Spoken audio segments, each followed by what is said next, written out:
Direction Auvillers-Ouville dans la Somme. À présent, vous le savez, se déroule la finale nationale de Labour. Cet après-midi, le ministre de l'Agriculture, Bruno Le Maire, s'est rendu sur place pour la clôture de ce grand événement national. Un événement toujours vécu avec autant de passion et d'enthousiasme par les agriculteurs, même si les difficultés économiques et la crise ne sont jamais loin. Sabine et Bernard Godard. Si caractéristique le bruit des tracteurs de la société française. Celui-ci est sorti d'usine en 1956. Il démarre chauffé à la flamme et sait encore rendre de menus services pour faire les foins ou écraser du grain. Belle machine qui a encore ses heures de gloire.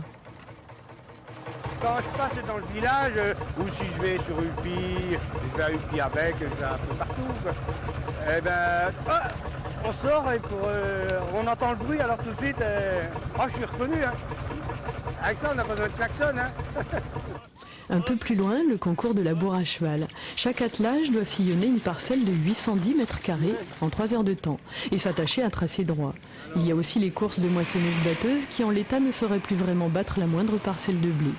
Et dans les coulisses de cette grande fête agricole, il y a près de 1000 bénévoles pour l'accueil, la gestion des parkings ou la préparation des sandwichs. Tous sont agriculteurs, prêts à donner du temps pour parler de leur travail et de la terre.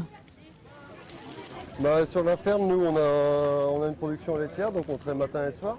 Habituellement, on est 3 et en ce moment, il y a une personne qui traite tout seul pour pouvoir nous laisser libres aujourd'hui.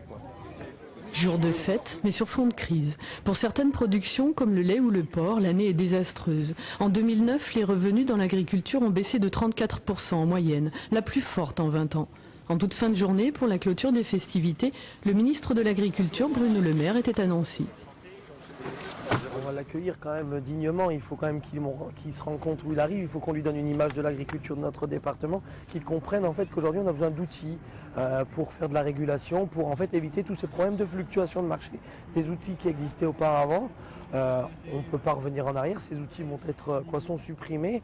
Aujourd'hui il faut en recréer de nouveaux, mais il faut qu'ils nous écoutent pour essayer justement de créer des outils qui correspondent à nos attentes. Une régulation pour éviter les trop grandes fluctuations des prix, les spéculations sur les matières premières qui rendent l'avenir plus qu'incertain. Le ministre a goûté, mais écouté aussi, et assuré qu'il accordait de l'importance à la régulation des marchés. Les jeunes agriculteurs en attendent un peu plus pour y croire.